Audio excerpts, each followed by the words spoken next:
আল্লাহ নবীকে মহাব্বত করেন, ভালোবাসে, পিয়ার করেন, নবী সুন্নাতের উপরে জিন্দেগি করেন। আমার নূর নবী, দয়া নবী, তিনি কি আদর্শ আমাদের শিখিয়েছে সেই আদর্শে জীবন করেন। এ নওজোয়ান তরুণেরা, এ নবী পাকের প্রেমিকেরা, আল্লাহ নবীর আখলাক, আল্লাহ নবীর আদর্শ দেখে দলে দলে মানুষেরা আবু জেহেলের দল ছেড়ে দিয়ে, উতবা সাইবা দল ছেড়ে দিয়ে, অন্য অন্য মতবাদ, অন্য অন্য আকিদা, অন্য অন্য বিশ্বাস ছেড়ে দিয়ে আমার নবী পাকের কাতারে শামিল হয়েছে। এই বিষয়ে একটা কথা বলি শোনে, আমার নবী পাকের সব থেকে বড় দুশমন ছিল আবু জেহেল। কেন ছিল? আবু জেহেল ছিল মক্কার তৎকালীন সময় সব থেকে বড় ক্ষমতাশালী। সে জনগণকে লুটে বেড়াতো, জনগণকে তার উপরে জুলুম অত্যাচার করত, জনগণের নারীগুলোকে সে ভোগের পাত্রী বানিয়ে দিয়েছিল, যা খুশি তাই করে বেড়াতো। কিন্তু আমার নবী পাক এসে যখন বলল লা ইলাহা ইল্লাল্লাহ, নেই কোনো ইলাহা এক আল্লাহ ছাড়া, কারো ইবাদত হবে না এক আল্লাহ ছাড়া। আর আবু জেহেল তাদেরকে 360টা খোদা দিয়ে দিয়েছিল। আবু জেহেল বলেছিল এই খোদাগুলো আমাকে দায়িত্ব দিয়েছে। নানা রকম ভাবে মানুষের ওপরে মিথ্যা প্রচার চালিয়ে আবু জেহেল নেতৃত্ব চালিয়ে রেখেছিল। আমার নবী পাক যখন এই নাই সত্যের কথা বলে, দলে দলে মানুষ নবী পাকের দিকে যখন আসতে লেগেছে, আবু জেহেল আমার নবীর বিরোধী শুরু করেছিল। কেমন বিরোধী করেছিল? আমার নবী যখন ওয়াজ করতে শুরু করত, আলোচনা করতে শুরু করত, আবু জেহেল বাচ্চাদেরকে পাঠিয়ে দিয়ে বলতো তোমাদেরকে মিটাই দেবো। মুহাম্মাদের আলোচনার ওখানে গিয়ে চিৎকার চেঁচামেচি করবে যাতে করে আলোচনা শুনতে না পারে। এ যুবকেরা, আজও সেই নবীর আলোচনা হলে আজকের আবু জেহেলের উত্তরসূরিরা বাধা দেয়। কেউ এসে বলে হবে না, কেউ এসে বিভিন্ন রকম ভাবে জুলুম করতে লেগেছে। এতে আমাদের ভেঙে পড়ার কিছু নয়, এটা হয়েছিল, হচ্ছে, হবে কিয়ামত পর্যন্ত। তবে মনে রাখবেন আমার নবী পাক আলোচনাকে রাতের ভাগে করে দিল, তখন তো আর বাচ্চাদেরকে পাওয়া যাবে না, তখন তারা ঘুমিয়ে পড়তো। কেন? বাচ্চারা তো আর রাত জেগে থাকতে পারে না। তখন আবু জেহেল নতুন করে আইন করে দিল, মুহাম্মাদের আলোচনায় যারা যাবে তাদের উপরে জুলুম করা হবে, ফাঁসি দেওয়া হবে, মেরে ফেলা হবে, ছুরিতে চাপানো হবে। এইভাবে ফতোয়া জারি করে দিল। কিন্তু আমার নবী পাকের নূরে জবান থেকে যখন আল্লাহর কালামুল্লাহ শরীফ তেলাওয়াত হতে লাগতো, মানুষ আর ঘরে থাকতে পারত না, মৃত্যুকে অপেক্ষা করে আমার নবীর মাহফিলে হাজির হয়ে যেত। আরো জোরে বলুন সুবহান। আল্লাহ নবী, নবী, দয়া নবী দুনিয়া জমিনে 63 বছর ছিল। এই 63 বছরে নবী পাকের জিন্দেগি আমাদের দেখতে হবে। কেন বললাম? নবীর জীবনী পড়ুন, জীবনী শুনুন। আজ আমরা নবী ছেড়ে দিয়ে দুনিয়ার বুকে আমরা আজকে বঞ্চিত হতে লেগেছি, দুনিয়ার বুকে আমরা আজকে ঘৃণার পাত্র হয়ে গেছি, দুনিয়ার বুকে আজকে আমরা অপদার্থ হয়ে গেছি। কিন্তু যাদের মধ্যে রাসূল ছিল, নবী ছিল, দুনিয়া আর সমস্ত ধর্মের মানুষেরাই তাদেরকেও আজও সম্মানিত করে যাচ্ছে। দেখুন, তাদের মধ্যে থেকে একজনের উদাহরণ দিয়ে যাচ্ছি। আমার গরিবে নওয়াজ মুঈনুদ্দিন আজমিরি, তাকে শুধু মুসলমানরা ভালোবাসে তা নয়, 800 বছর আগে চলে গেছে। কিন্তু নবীর উম্মত প্রকৃত ছিল বলে আজও দেশের নেতা কেতা থেকে শুরু করে মুসলিম অমুসলিম সবাই গরিবে নওয়াজের দরবারে যেতে। কেন? মূল স্রোতে ছিল। বুঝতে পারছেন তো নাকি? মূল স্রোতে ছিল।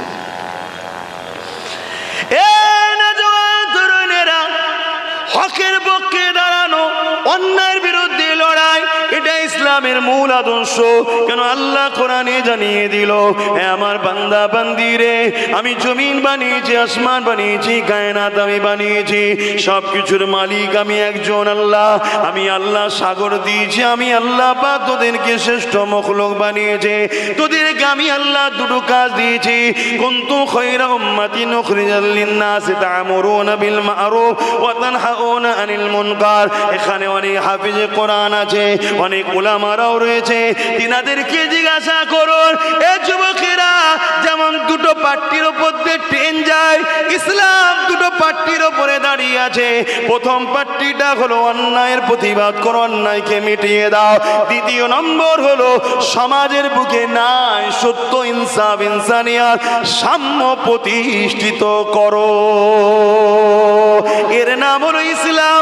আল্লাহ নবী, নূর নবী, দয়া নবী, তিনি যেমন দুনিয়া জমিনে জুলুমকে খতম করেছে, ঠিক তেমনি দুনিয়া জমিনে নিজাম দিয়েছে, মানব বন্ধন দিয়েছে, প্রেম দিয়েছে, ভালোবাসা দিয়েছে। 23 বছরের মধ্যে তামাম পৃথিবীর বুকে আমার নূর নবী সাম্য প্রতিষ্ঠিত করেছে। আমার নবীর জোড়া পৃথিবীর জমিনে আর একটাও না।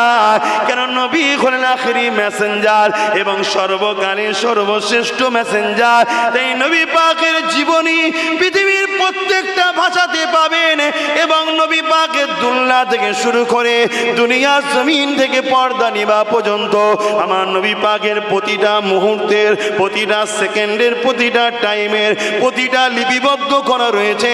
কেননা মানুষ জাতির জন্য শেষ মেসেঞ্জার, শেষ আওতা, শেষ পথ প্রদর্শক, শেষ মেসেঞ্জার, এমন কোন শেষ প্রফেট হলো হযরতে মুহাম্মাদুর রাসূলুল্লাহ। এটা হলো আমার রসুলের দিন এবং তিনি এসেছেন মানুষ জাতির জন্যে। স্কুল খোলা হয় মানুষের জন্য, তাই তো নাকি?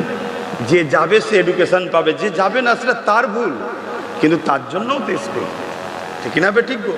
আমার নবী সবার জন্য। যে মেনে নিতে পারবে সে কামিয়াবি হবে, যে মানতে পারবে না সে কামিয়াবি। আমরা পারছি না ঠিকভাবে, কামিয়াবি নেই। আসুন নবীকে ধরুন।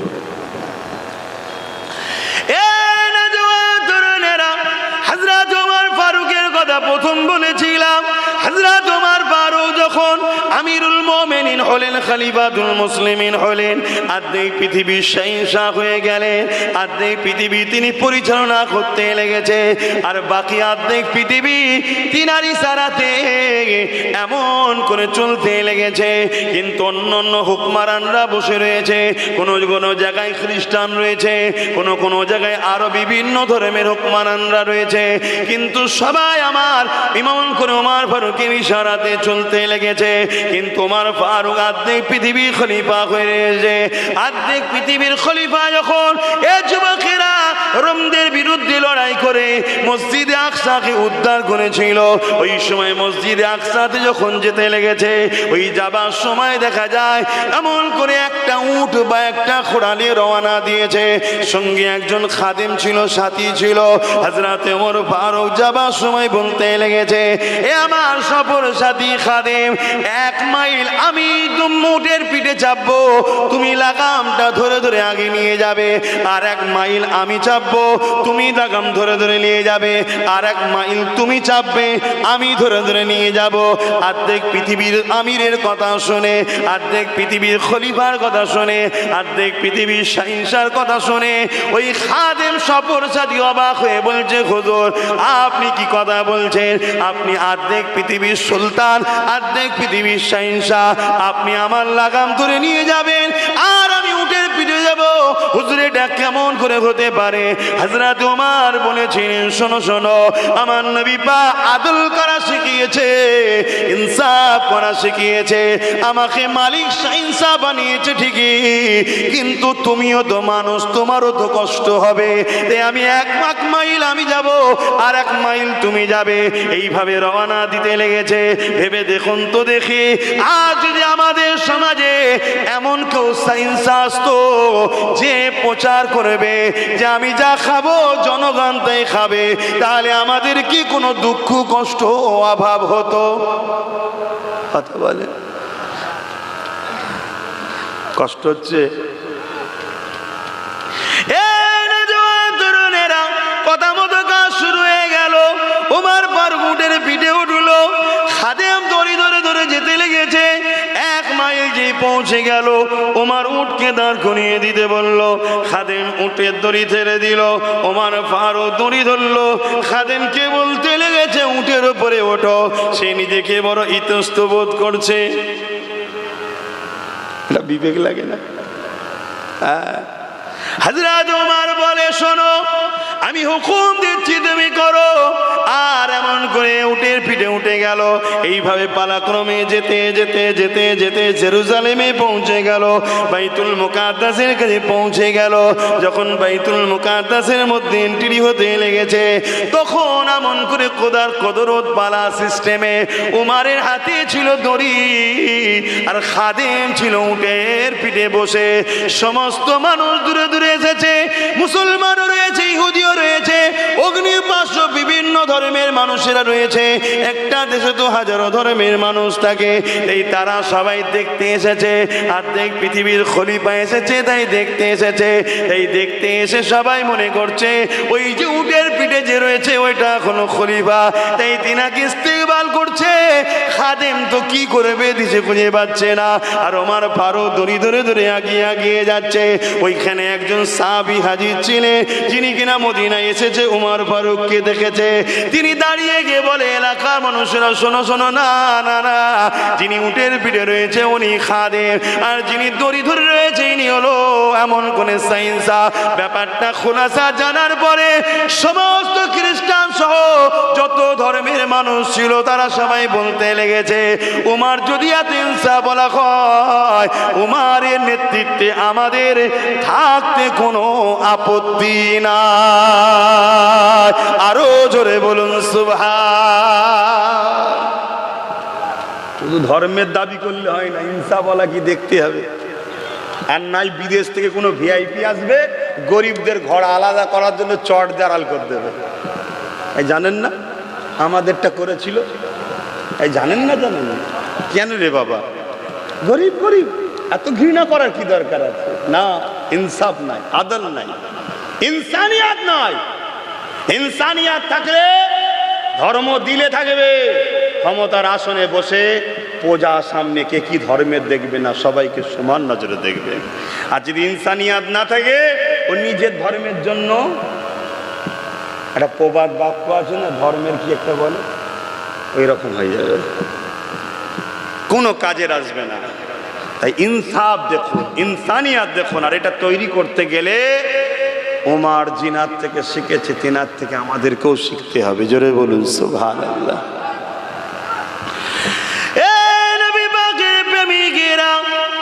আমি বলছিলাম আল্লাহ নবীকে পেয়ার করেন, ভালোবাসেন।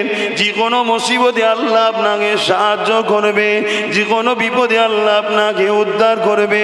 তবে আর একটা কথা বলে যায়, আমার রাসূলুল্লাহ জানিয়ে দিয়েছে, আল্লাহ রসুলকে যারা ভালোবাসে আল্লাহ তাদেরকে পরীক্ষা নেবে, অর্থাৎ মুমিনদের পরীক্ষা আল্লাহ নেবে।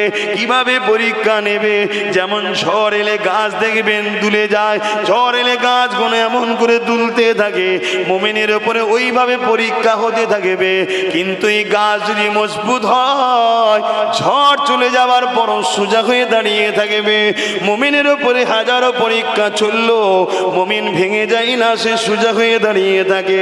কেন? মুমিন জানে আমার জন্য যেটাই হচ্ছে অবশ্যই এটা কল্যাণের জন্য হচ্ছে। আর একটু উদাহরণ দিবার জন্য বলছি, মুমিনের পায়ে যদি কাঁটা ফোটে মুমিন দুঃখ পায় না, মুমিন যদি বিমারি হয় মুমিন দুঃখ পায় না। কেননা মুমিন জানে আমার পায়ে কাঁটা ফুটছে, আমার বিমার হচ্ছে, এর বিনিময়ে আল্লাহ আমার জীবনের গুনাহ মাফ করছে। এই যুবকেরা, তরুণেরা, অর্থাৎ মুমিন ধৈর্য হারায় না, মুমিন আল্লাহর পরীক্ষার জন্য সর্বসময় হকের উপরে দাঁড়িয়ে থাকে, সত্যের উপরে দাঁড়িয়ে থাকে। পৃথিবীর সবাই যদি তার মোকাবেলায় দাঁড়িয়ে যায়, তথাপিও মুমিন লড়ে না, সত্য হয়ে দাঁড়িয়ে থাকে। এই খালিদ বিন ওলীদের একটা কথা বলছিলাম, ওই খালিদ বিন ওলীদ এক লড়াইয়ের ময়দানে গেছে, গরিবদের পক্ষে, মানবতার পক্ষে, ইনসাফের পক্ষে, ইনসানিয়াতের পক্ষে দাঁড়িয়েছে। অপরদিকে জালিম রোমান সৈন্যরা দাঁড়িয়ে রয়েছে, তারা বিশাল সৈন্য বাহিনী রয়েছে। কিন্তু সবাই খালিদ বিন ওলীদের নাম শুনেছে, যে খালিদ এত বড় একটা যোদ্ধা, তার মোকাবেলায় কখনো কেউ পারে না। খালিদ বিন ওলীদ লড়াই করতে করতে হঠাৎ করে মাথার পাগড়িটা জমিনে পড়ে যায়। এদিকে দুজন উলঙ্গ তরোয়াল নিয়ে খালিদ বিন বিন ওয়ালিদের উপরে উঁচিয়েছে, তরোয়াল চালাবে।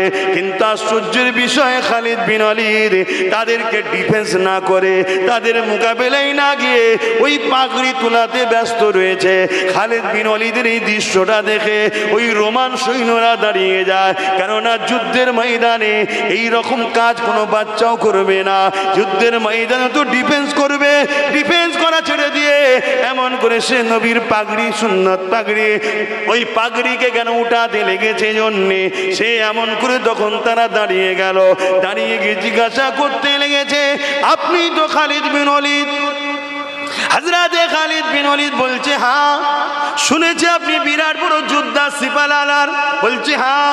তাহলে আপনি কেন আমাদের মোকাবেলায় ডিফেন্সে না গিয়ে আপনি পাগড়িটা তোলার জন্য চেষ্টা করতে লেগেছে? খালিদ বিন ওয়ালিদ বলছে, অসুবিধে কোথায়? আমরা তো আপনাকে আঘাত করে দিতাম। খালিদ বিন ওয়ালিদ বলছে, আঘাত করে দিতাম বলছো? আঘাত তো করতে পারলে না। কেন করতে পারলে না? শোনো শোনো, ওই না করার কারণটাই হলো পাগড়ি।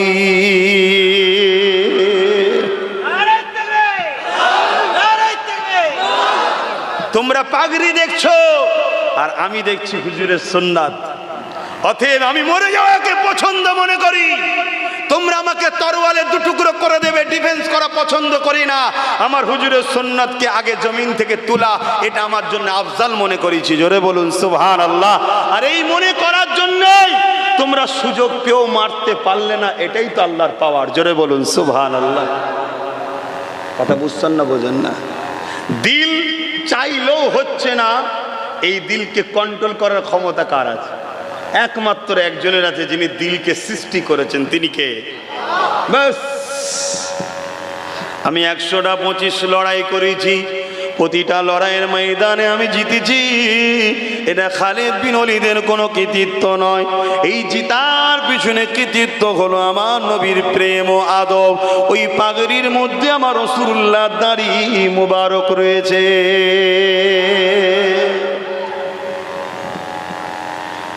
হুজুরের দাড়ি মুবারক পাগড়ির মধ্যে ছিল। আল্লাহ নবী দিয়েছিলেন খালিদ বিন ওয়ালিদকে, এটা তুমি রেখে দাও। তো উনি ওটাকে রাখবে কোথায়? শের মুবারকের ওপরে বড় যত্ন করে পাগড়ির সাথে রেখে দিয়েছে। বলে যাই, নবীকে প্যার করো, নবীর আদব, নবীর মুহাব্বত, নবীর সুন্নাত নিজের জীবনে বাস্তবায়ন করো। পৃথিবীতে তোমাকে কোনো লড়াইয়ের মোকাবেলায় যেতে হবে না, আল্লাহ তোমাকে কামিয়াবি করে দেবে। দেখবে তোমাকে যারা দুশ্মনের নজরে দেখছে, তুমি যদি হাকিকাতে রাসূলের সুন্নাতে জিন্দেগি করতে পারো, তোমার দুশ্মন তোমার থেকে পিছিয়ে চলে যাবে। আল্লাহ তোমাকে অনেক উঁচুতে তুলে দেবে। এ যুবকের আর 1 তারিখের কথা বলি, খালিদ বিন ওয়ালিদ সেই রোম সম্রাটের সঙ্গে জড়াই হতে লেগেছে। এমন সময় বিশাল বাহিনী রয়েছে, ওই বাহিনীতে এমন একটা জায়গায় এসে যায় যেখানে সাহাবা হুজুরদের পা আস্তে আস্তে পিছন দিকে আসছে। অর্থাৎ সাহাবা হুজুররা সেদিন চিন্তা করে নিয়েছে, আজ আমাদের বিজয় হবে না, আমরা আজকে পরাজিত হতে বাধ্য হয়ে যাব। কিন্তু কেন, কি ব্যাপার? এই চিন্তার মধ্যে সাহাবা হুজুররা পিছোচ্ছে। অসুবিধা হচ্ছে আপনাদের? শুনছেন তো নাকি? কেন আমরা খুব সহজে ইসলাম পেয়েছি, তো তাই ইসলামের উপরে গুরুত্ব আমাদের কম। আমাদের সব জায়গাতে আমাদের গুরুত্ব আছে, ইসলামই কম, তাই একটু সমস্যা। তাই জিজ্ঞেস করছি, অসুবিধা হচ্ছে? হযরতে খালিদ বিন ওয়ালিদের আর একটা কথা বলছি, তারপরে অন্যদিকে আসছি, শুনবেন? তো লড়াইয়ের ময়দানে গিয়ে এমন একটা পর্যায় হয়ে গেছে যেখানে সাহাবা হুজুররা এবং খালিদ বিন ওয়ালিদের নেতৃত্ব হচ্ছে যে আজ আমাদের জিতার কোনো চান্স নাই, আমরা আজকে পরাজিত হব, বিজয় হতে পারবো না। এই মেসেজটা কোনো এক সাহাবী ঘোড়ার পিঠে উঠে দ্রুত মদিনায় এসে জানাচ্ছে, যাতে মদিনার সমস্ত মানুষ এসে পাশে দাঁড়ায়। কথা বুঝে আসছে, জালিমদের বিরুদ্ধে লড়াই হচ্ছে, যাতে করে মদিনায় খবরটা পৌঁছায় যে সাহাবারা পরাজিতর দিকে যাচ্ছে। এই খবরটা যখনই পৌঁছালো, সমস্ত সাহাবা হুজুররা যারা মদিনায় আরো ছিল, সবাই আস্তে আস্তে বেরিয়ে যাচ্ছে। কোথায়? সাহাবা হুজুরদের হেল্প করবে বলে তাদের পাশে দাঁড়াতে যাচ্ছে। এ নওজওয়ানেরা,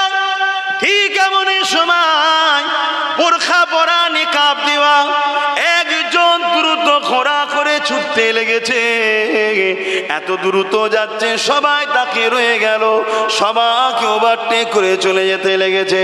যে সাহাবীটা খবর দিতে এসেছিলেন তিনি তিনাকে ফলো করতে লেগেছে, কি ব্যাপার এত দ্রুত এই বোরখা নেকাব পরা কে যেতে লেগেছে, ঘোড়া চালাচ্ছে এত দ্রুত, দেখে মনে হচ্ছে বিরাট বড় যোদ্ধা সিপাহসালার, তার স্টাইল, তার ঘোড়া চালাবার স্টাইল দেখে তাই সাহাবীটাও পিছনে ধাওয়া করেছে।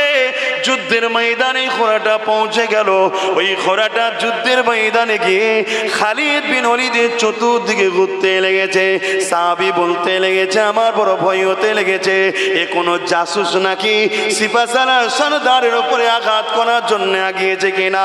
এই খালিদ বিন ওয়ালিদ জালিমদের মোকাবেলা করতে করতে ওই নেকাব পরা ঘোড়ার উপরে যিনি ছিলেন তিনাকে বলতে লেগেছে, কে আপনি, আমার চতুর্দিকে কেন করেন, কাছাকাছি কেন আসেন।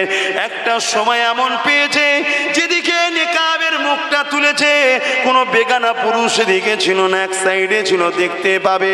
ওই সময় নেকাবের মুখটা যখন তুলেছে খালিদ বিন ওয়ালিদ দেখছে ইনি অন্য কেউ নয়, ইনি হল আমার প্রাণের স্ত্রী। ওই সময় খালিদ বিন ওয়ালিদ বলছে আমার স্ত্রী, কি ব্যাপার আপনি এখানে কেন। ওই সময় স্ত্রী বলতে লেগেছে, এ আমার প্রাণের স্বামী, মদিনাতে ঘোষণা দেওয়া হয়েছে নবী সাহাবারা পরাজিত হতে লেগেছে এবং যে যুদ্ধের মেন কমান্ডার খালিদ বিন ওয়ালিদ, আমি অবাক হতে লাগলাম, আমার স্বামীর নেতৃত্বে যুদ্ধ হবে আর আমার স্বামী হেরে যাবে, এটা কি করে হতে পারে। তাই আমি ঘরের মধ্যে তালাশ করতে লাগলাম, আপনার ওই টুপিটা যেটা পাগড়ির মধ্যে থাকতো, যেটা আমার নূর নবীর দাড়ি মুবারক রয়েছে, ওটাকে আমি ঘরের মধ্যে পেয়ে গেলাম। তখন আমি বুঝতে পেরে গেলাম আমার স্বামীর হারার পিছনে কারণ হলো এই টুপি মুবারক, যেখানে আমার নবীর দাড়ি মুবারক রয়েছে। আমার প্রাণের স্ত্রী নিন হযরত খালিদ বিন ওয়ালিদ ওই টুপিটা দিয়ে দিল, পাগড়ি খুলে টুপি লাগিয়ে পাগড়ি পরে আল্লাহু আকবার বলে যখন ঝাঁপিয়ে পড়লেন, পরাজিত যুদ্ধকে আবার জয় করে বিজয় নিলে। আরো জোরে বলুন সুবহান। নবীকে দিলে রাখো, নবীকে প্যার করো, নবীর দাড়ি মুবারকের বরকত যদি এত হয়, পুরো হুজুরকে যদি দিলে রেখে মহাব্বতের সঙ্গে চলো, কখনো কারোর উপরে বেইনসাফি করবে না, কখনো কারো হক মেরে নেবে না, কখনো কাউকে ছোট বড় করবে না, মানুষকে ঘৃণা করবে না, তোমার ধর্ম তুমি করবে, অন্য ধর্মের বিষয়ে কখনো সমালোচনা করবে না। কিন্তু তোমার হাতে যদি কোনো দায়িত্ব থাকে তুমি ছোট বড় দেখতে যাবে না, তুমি নিজের দায়িত্বকে খালাস করে দেবে, যার যতটুকু অধিকার ততটুকু দিয়ে দেবে। ইনসাফ নিজাম প্রতিষ্ঠিত করো। আমি বলে দিয়ে যাই, ঘরেও শান্তি বাইরেও শান্তি, কবর থেকে আখেরাত পর্যন্ত শান্তি পেয়ে যাবে। আর যদি এটা না করতে পারো, দুনিয়াতেও জ্বলছো, ঘরেও জ্বলছো, বাইরেও জ্বলছো, আগামীতে জ্বলন আরো বাড়বে। যতই হাজারো ফোর্স বাড়াও, যাই বাড়াও, তুমি কখনো নারীর ইজ্জতকে রক্ষা করতে পারবে না যদি তোমার মানসিকতা যদি পরিবর্তন না করতে পারো। মানসিকতা পরিবর্তন করতে হবে, আর মানসিকতা পরিবর্তন করতে গেলে যিনি করতে পেরেছে তিনার আদর্শে জীবন গড়তে হবে। জোরে বলুন সুবহানাল্লাহ।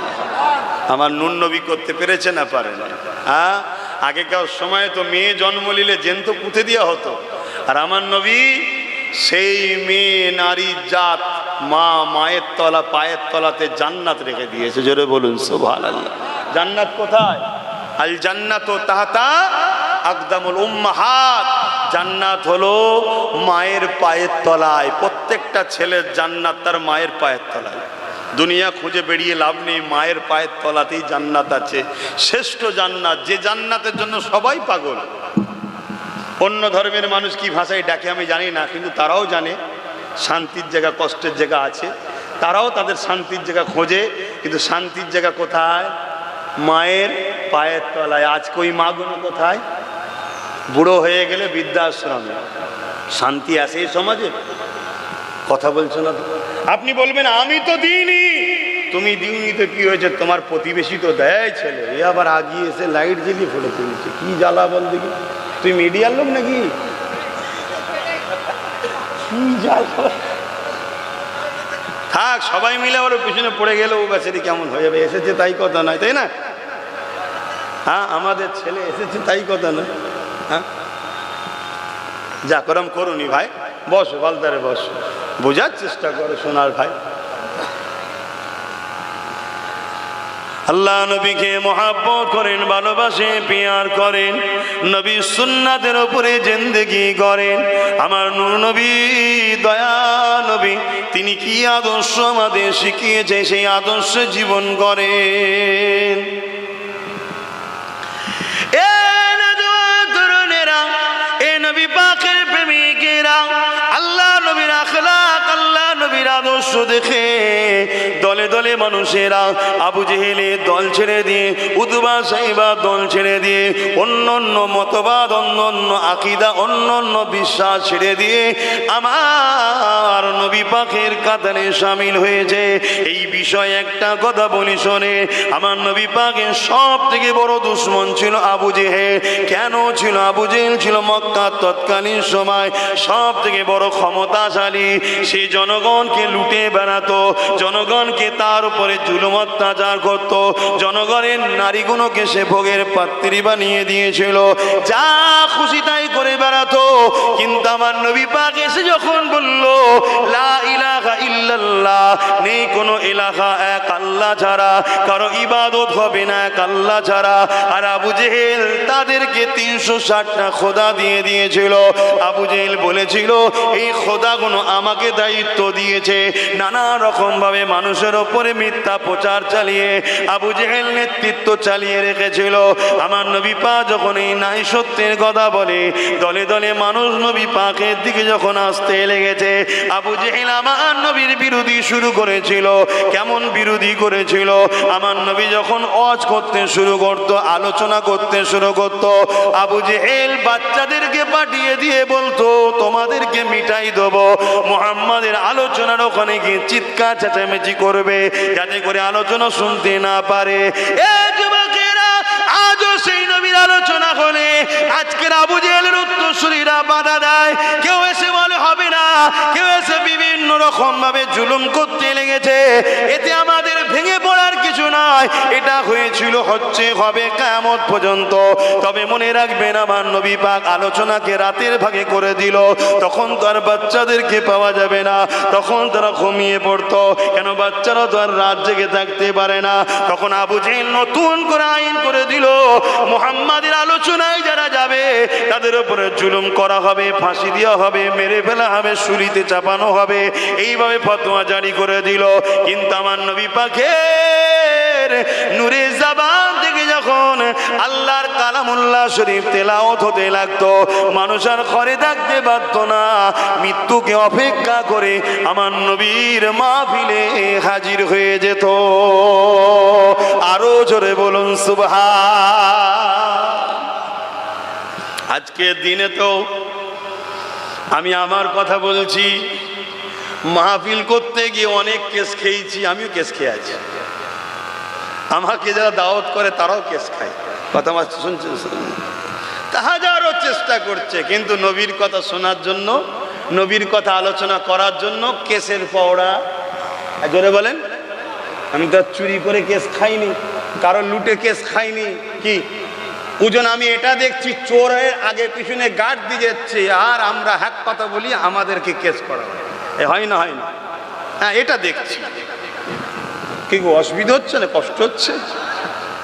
সত্য কথা বলতে শেখো, হক কথা বলা, জালিমের বিরুদ্ধে হক কথা বলা, এটা একটা বড় জিহাদ। জোরে বলুন সুবহানাল্লাহ। এই যে জিহাদ শব্দ নিয়ে একটা সমাজে একটা বিভ্রান্তি আছে না নাই? এই বিভ্রান্তি শুরু করেছিল ইংরেজরা। কারা করেছিল? ইংরেজরা এই বিষগুলো দিয়ে গেছে। এই বিষ আমার দেশে কিছু বিষ আছে এখনো। সেই বিষের মধ্যে একটা বিষ হলো জিহাদ শব্দটাকে নিয়ে মানুষের মধ্যে একটা মিস ইউজ আছে, মিসগাইড আছে। কি জিহাদ তারা ভুল বোঝে। অ্যাকচুয়ালি জিহাদে আকবর, আকবর মানে হচ্ছে সব থেকে বড়। আকবর মানে কি? সব থেকে। বলুন, যেমন আমরা বলি আল্লাহু আকবার, আল্লাহ তিনি যিনি সব থেকে বড়, তার থেকে বড় আর কেউ নাই। তা জিহাদে আকবর কাকে বলা হয়? নিজের নফসকে সমস্ত খারাপি থেকে বাঁচিয়ে রাখার নাম হলো জিহাদে আকবর। জোরে বলুন সুবহানাল্লাহ। অর্থাৎ আমি কোনো বুড়াই কাজ করব না, কোনো বুড়াই জিনিসের উপর নজর দেবো না, বেগানা নারীকে খারাপ নজরে তাকাবো না, কারো মালকে ঝেড়ে নেবো না, মিথ্যা কথা বলবো না। এরকম যত খারাপই আছে, এই খারাপি থেকে নিজেকে বাঁচিয়ে রাখা হলো সব থেকে বড় জিহাদ। এটা ভালো না খারাপ? কিন্তু মাথায় ঢুকে গেছে, ইংরেজ দিয়েছে, ইংরেজ কিছু কিছু তো রেখে গেছে, এখন সে বীজ এখনো কাটছে না। কথা বুঝে আসছে না? নাই আলহামদুলিল্লাহ। আমরা আমার মাতৃভূমিকে এত ভালোবাসি, যারা আমার মাতৃভূমির সঙ্গে গাদ্দারি করেছে, যে থুতু ফেলে দিলে যেমন তোলা যায় না, তাদের আর কোনো কিছু আমরা নিয়ে রাখি না। কথা মাথায় ঢুকছে না? ঢোকেনি? হ্যাঁ, ইংরেজের বিরুদ্ধে সর্বপ্রথম যিনি আওয়াজ তুলেছিল তেনার নাম জানেন? অনেকে বলে টিপু সুলতান, কথা ঠিকই, অস্বীকার করছি না, কিন্তু তারও আগে উলামাদের মধ্যে থেকে আওয়াজ তুলেছিলেন হযরতে আব্দুল আজিজ মুহাদ্দিস দেহলভী রহমাতুল্লাহ আলাইহি।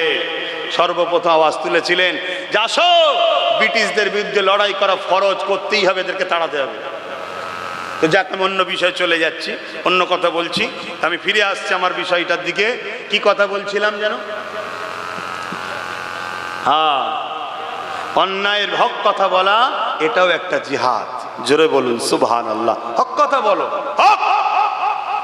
ধরো তোমার ছেলের সাথে তোমার গ্রামের একজনের ঝগড়া হচ্ছে। কি ঝগড়া?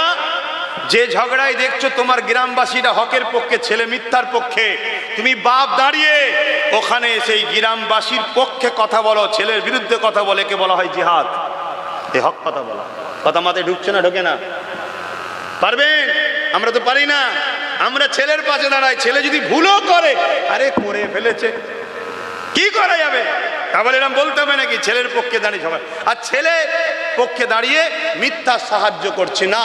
ইনসাফ এমন একটা জিনিস, যদি তোমার ইনসাফের তরোয়াল তোমার ছেলের গর্দানেও পড়ে, গর্দানে ফেলো, ইনসাফকে মিটাওনি। ইনসাফ মিটে গেলে তোমার ছেলেই তোমার উপরে বেইনসাফি করবে। এটার নাম ইসলাম। আমার কথা বুঝছেন তো নাকি? হ্যাঁ, ধরো একদিন তুমি দেখছো বাজারে বেরিয়ে তুমি দেখছো যে একটা অমুসলিম ভাইয়ের সঙ্গে একটা মুসলমানের ঝগড়া হচ্ছে, কথা কাটাকাটি হচ্ছে। আরে চলতে গেলেন হয় না হয়ে গেছে, কিন্তু তুমি দেখছো মুসলমানটা মিথ্যার উপরে আছে আর অমুসলিমটা সত্যের উপরে আছে। এ জায়গায় ইসলাম বলছে তোমাকে অমুসলিমের পক্ষেই দাঁড়াতে হবে। কেন? ও সত্য। কোন ধর্ম দেখলে হবে না, সত্যটা দেখো তুমি, অতএব ওর পাশে দাঁড়াতে হবে। এটা যদি আমরা করতে পারতাম, তাহলে আজকে এই সমাজ কখনো মিথ্যার আশ্রয় দিত না। কিন্তু আমরা সঙ্গে সঙ্গে দেখে নিই জাত। আরে তোমার জাতের যদি কেউ মিথ্যা কাজ করে, ভুল কাজ করে, সে তোমার জাতের হতে পারে অন্যায়, এর নাম ইসলাম। নামাজ বাপ পড়তে হবে। আমি আবার বলছি, হয়তো ভাববেন যে এতক্ষণ হজ করলাম, নামাজের কথা বললো না কেন? নামাজ পড়তে হবে আব্বা, জানেন না? কথা বলছে না তো? নামাজ পড়তে হবে, ওটা সবাই জানে। কিন্তু নামাজ পড়েছি, কিন্তু গরিবের হক মেরে খেয়েছি।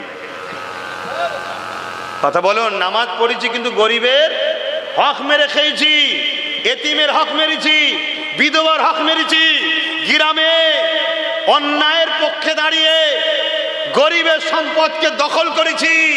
বলো, ও নামাজ তোমায় জান্নাতে নিয়ে যাবে তো? যদিও নামাজে মিস্টেক হয়ে যায়, ভুল হয়ে যায়, ঘুম ভাঙে না, কাজা হয়ে গেছে, আল্লাহ বলছেন আমি গফুর ও গফফার, কাঁদ আমার কাছে মাফ করে দেবো। জোরে বলুন সুবহানাল্লাহ। কিন্তু কারো যদি 1 টাকা ঝেড়ে যাও, বলে আল্লাহ বলছে আমি মাফ করবো না। কেন? ওটা আমার নয় তো, তুই আমার ঝেড়েছিস নাকি? তুই তো একটা বান্দার হক ঝেড়েছিস, তার কাছে ক্ষমা চাও। এর নাম ইসলাম। আছে আমাদের মধ্যে। তাহলে মার খাওয়ার কারণটা কি বুঝতে পারছেন তো? যে মারছে অবশ্যই তাকে আমি দোষী করব, কিন্তু এমনও তো হতে পারে আমাদের পাওনাটাই হচ্ছে। যেমন ছাত্র ভুল করলে শিক্ষক মারে না? তা আমাদের ভুলের খেসারত আমাদের উপরে হচ্ছে না তো? ভুল আমাকে বুঝবেন না বাপেরা, আদর করে ভালোবেসে তাকবীর দিয়ে সম্মান দিয়ে পীরের আওলাদকে এনেছেন। আমি কাউকে কষ্ট দিতে চাইছি না, আমি আপনাদেরকে বাঁচাবার চেষ্টায় বলছি। আমার নূর নবীর আদর্শে জীবন গড়ুন। আমার নবী যেটা রেখে গেছে ওটাকে নিজের জীবনে রাখে। এ জীবন নবীকে পেয়ার করেন, ভালোবাসে। আমার নবী নূর নবী, দয়া নবী। এমন সময় নবী পাক দরবারে এসেছে, সাহাবাদের সঙ্গে আলোচনা করতে লেগেছে। ঠিক এমনই সময় একজন মানুষ এমন নবী পাক সাহাবাদেরকে বললে, বাবা সাহাবারা, অমুকের ছেলেটা আমার দরবারে আসতো, আজ কেন আসেনি? অর্থাৎ একজন আগুন পূজারী ছিল, যে কিনা আমার রাসূলুল্লাহ দুশমন ছিল, প্রতিদিন অস্ত্র ধার দিত আমার নবী পাককে মারবে বলে। আজকে তার বাচ্চা আমার নবী দরবারে প্রতিদিন আসতো, অন্য বাচ্চাদের সঙ্গে আসতো। আমার নবী পাক সমস্ত বাচ্চাদেরকে ভালোবাসতো, ওই বাচ্চাটাকেও সমানভাবে পেয়ার ভালোবাসা বন্টন করত। এ যুবকের একদিন ওই বাচ্চাটা আমার নবী পাকের দরবারে আসেনি। এই সাহাবা হুজুরদেরকে জিজ্ঞাসা করে, বাবা অমুকের বাচ্চাটা কেন আসেনি? সাহাবা হুজুররা গোপনে খবর নিল, কেননা সে তার বাপ ছিল ইসলামের দুশমন। গোপনে খবর নিয়ে দেখলো সে বিমারে পড়ে রয়েছে, অসুস্থ রয়েছে, জ্বর রয়েছে, বুখার রয়েছে। আল্লাহ নবীকে যখন জানালে, নবী আমার জানার সাথে সাথে ওই বাড়ির দিকে রওনা দিতে লাগলো।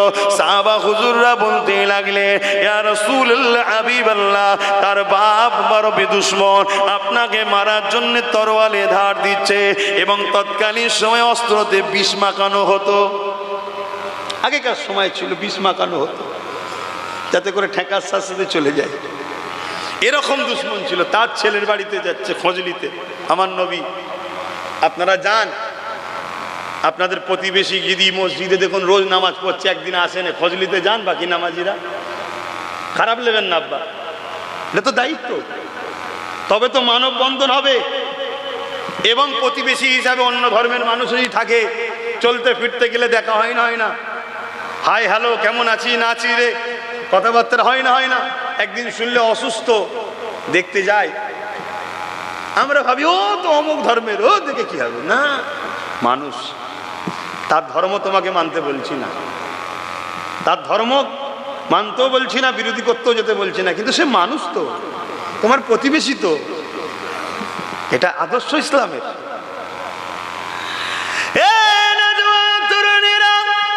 আজ দুনিয়া তো তোমাকে আমাকে দেখে ইসলামের বিবেচনা করতে লেগেছে। এটা দুনিয়ার মূর্খতার পরিচয় দুনিয়া দিতে লেগেছে। ইসলামকে বুঝতে গেলে দুটো জিনিস লাগবে, হাবিবুল্লাহ লাগবে আর কালামুল্লাহ লাগবে। আল্লাহর কথা কোরআনকে দেখো, আর হাবিবুল্লাহ আল্লাহর বন্ধু মুহাম্মদ রাসূলকে দেখো। আমি চ্যালেঞ্জ দিচ্ছি, পৃথিবীর যারা কোরআনকে রিসার্চ করেছে আর যারা রাসূলুল্লাহ জীবনী পড়েছে, তারা নবীর দিবানা না হয়ে থাকতে পারেনি, আর পারবে না।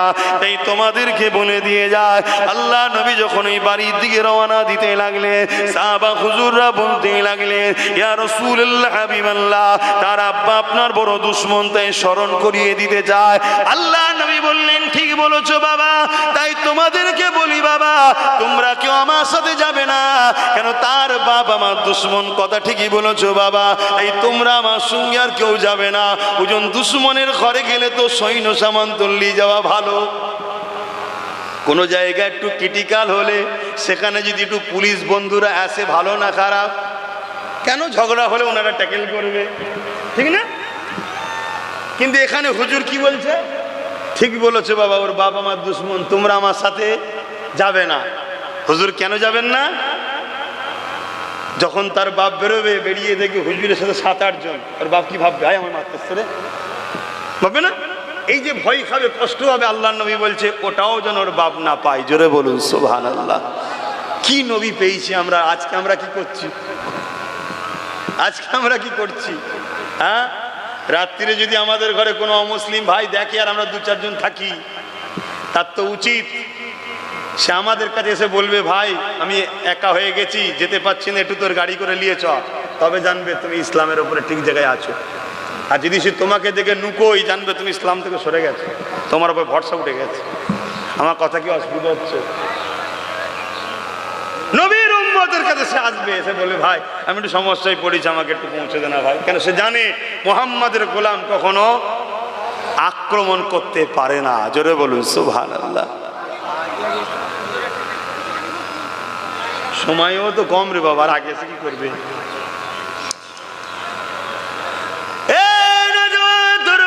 কথাটাকে শেষ করি। না হয় কথাটা রয়ে যাবে। আল্লাহ নবী, নূর নবী, দয়া নবী সাহাবা অনুসারীদেরকে বলল, তোমরা কেউ আমার সাথে যাবে না? আল্লাহ নবী একা রওনা দিলে ওই এমন করে দুশ্মনের বাড়ি। নবী বলছে, সে আমার দুশ্মন হতে পারে, আমি তার দুশ্মন নয়। ওই বাচ্চার খোঁজের জন্য রওনা দিল। দিবার পরে তার বাড়ির সামনে গিয়ে ডাক দিল, কে আছো বাবা, আমি কি ভেতরে যেতে পারি? আল্লাহ নবীর আওয়াজ শুনে ওই বাড়িওয়ালা বাইরে এলো। আমার নবী পাককে দেখে অবাক হয়ে গেল। অবাক হয়ে গিয়ে তাকিয়ে রয়ে গেল। সে চিন্তা করতে লেগেছে, কি ব্যাপার, যদি মোহাম্মদ আমাকে মারতেই বায়স্ত, তাহলে তো সঙ্গে সৈন্য সামান্ত থাকতো। সে তো মারতো আসেনি, তাহলে কেন একা এসেছে? সে তো খালি হাতে রয়েছে। এই ভাবতে লেগেছে। আল্লাহ নবী নিজেই বলে দিলেন, বাবারে, তোমার ছেলে বাচ্চাদের সঙ্গে খেলাধুলা করে, আমার দরবারে যায়। সে বড় ভালো ছেলে, তাকে আমি বড় আদর করি, পিয়ার করি। বাবা, শুনলাম সে আজকে অসুস্থ হয়েছে, আমি তাকে দেখতে এসেছি বাবা। ওই সময় বাপ অবাক হয়ে যেতে লেগেছে। বাবা, আমি কি ভেতরে যেতে পারি? তোমার বাচ্চাকে একটু দেখতে পারি? ইজাজত নিয়ে নবী আমার ভেতরে প্রবেশ করলেন। বাচ্চাটা আমার নবীকে দেখে চোখ ভরা পানি দিয়ে কাঁদতে লাগলে। কেননা বাচ্চারা আদর বোঝে, আদর বোঝে, অন্য কিছু বোঝে না। কেন, তাদের মন বড় পরিষ্কার। কে আপন কে দুশ্মন বোঝে না, তারা আদর বোঝে। আজকে দুই পাড়া যদি ঝগড়া করি, তুমি আমি ঝগড়াতে বাচ্চা দুই পাড়ারই ক্ষতি হবে। কি হবে না? হবে না? ওই বাচ্চা তো কিছুই বোঝে না। বোঝে কি গো, বেচারি কোনো ক্ষতি হবে। যুবকেরা, তরুণেরা, আল্লাহ নবী, নূর নবী, দয়া নবী তাই বাচ্চাদেরকে ভালোবাসতেন। ওই বাচ্চা আমার নবীর কাছে যে স্নেহ পেয়েছে, যে মায়া মমতা পেয়েছে, আমার রাসূলুল্লাহকে দেখে তাই তার দিলটা কেঁদেছে। কেন, জাহিলিয়াতের যুগের মানুষেরা এই মায়া মমতার আদর্শ জানতো না গো। এটা আমার নবী শিখিয়েছে, নবী শিখিয়েছে, নবী শিখিয়েছে। শোনো গো দুনিয়ার মানুষ, আজ প্লেন চেপে বেড়াচ্ছ, আজ মাটির তলা থেকে খনিজ দ্রব্য তুলতে লেগেছো, পেট্রোল সোনা তুলতে লেগেছো, কয়লা তুলতে লেগেছো, হিরে তুলতে লেগেছো, দামি দামি সম্পদ বিশ্ব পেতে লেগেছে। বিশ্ব এই এলেম সম্বন্ধে জানতো না, এই জ্ঞান বিশ্ব জানতো না। বিশ্বকে এই জ্ঞানের দরজা ১,৫০০ বছর আগে আমার নূর নবী খুলে দিয়েছে। যুবকেরা, আজ আমি মোটর গাড়ি চেপে এলাম, যেই গাড়ি ১,৫০০ বছর আগে বিশ্ব জানতো না, আমার নূর নবী বলে দিয়ে গেছে, হাদিসে তার প্রমাণ রয়েছে। এমন একটা দিন আসবে আমার উম্মত মোটর গাড়ি বানাতে লাগবে। আল্লাহ নবী বলে দিয়েছে, এমন একটা দিন আসবে আমার উম্মত দ্রুত আসমানের উপর দিয়ে উড়ে উড়ে যেতে লাগবে। এমন একটা দিন আসবে আমার উম্মত এত তারাক্কি করবে, আকাশ ছোঁয়া ছোঁয়া বাড়ি গাড়ি বানিয়ে ফেলবে। এমন একটা দিন আসবে। এ যুবকেরা, এসব রাস্তা আমার নবী খুলে দিয়েছে। মানুষ কিভাবে তৈরি হয় ১,৫০০ বছর আগে বিজ্ঞান জানতো না। ১,৫০০ বছর আগে নূর নবী জানিয়ে দিয়ে গেছে। এই বিজ্ঞান যত তারাক্কি হবে, মূলত কোরআন সুন্নাহর বাস্তব তত প্রকাশ হবে। এই বিজ্ঞান আজ বলতে বাধ্য হচ্ছে মুহাম্মদ আখিরি মেসেঞ্জার ছিল। এই পৃথিবীর শিক্ষিত সমাজরা বলতে বাধ্য হচ্ছে মুহাম্মদ আখিরি মেসেঞ্জার আওতার ছিল। এই পৃথিবীর বিখ্যাত বিখ্যাত সায়েন্টিস্টরা, পৃথিবীর বিখ্যাত বিখ্যাত দার্শনিকরা, পৃথিবীর বিখ্যাত বিখ্যাত রিসার্চারেরা, তারা দলে দলে রিসার্চ যারা করে বেড়ায়, তারা দলে দলে ইমানের কলেমা পড়ে মুহাম্মদুর রাসূলুল্লাহর দিওয়ানা হয়ে যেতে লেগেছে। এ যুবকেরা, তরুণেরা, এ নবী পাকের প্রেমিকেরা, আমাদের পাড়ায় পাড়ায় এদিক ওদিক সমালোচনা হতে লেগেছে। এই সমালোচনার কারণ হলাম আমরা। আমাদের উঠা বসা, চাল চলন, কথাবার্তা দেখে লোক ইসলামকে ভুল বুঝছে, তাই সমালোচনা করছে। তাই আমি বিশ্বকে বলবো, আমাকে দেখে ইসলাম চিনতে যেও না, ভুল হয়ে যাবে। কেন, আমি তো ইসলামের ছাত্র, আমার ভুল হতে পারে, আমার কিতাবে ভুল নাই। আমাকে দেখে ইসলামের রিসার্চ করো না, ভুল হয়ে যাবে। কেননা আমি হলাম ছাত্র। মুহাম্মদ রাসূলকে দেখো, তিনি শিক্ষক। আমি চ্যালেঞ্জ দিচ্ছি দুনিয়াকে, আমার রাসূলকে নিয়ে আর কোরআনকে নিয়ে যারা রিসার্চ করেছে, তারাই মুহাম্মদ নবীর প্রেমিক হয়ে গেছে। আরো জোরে বলুন সুবহান।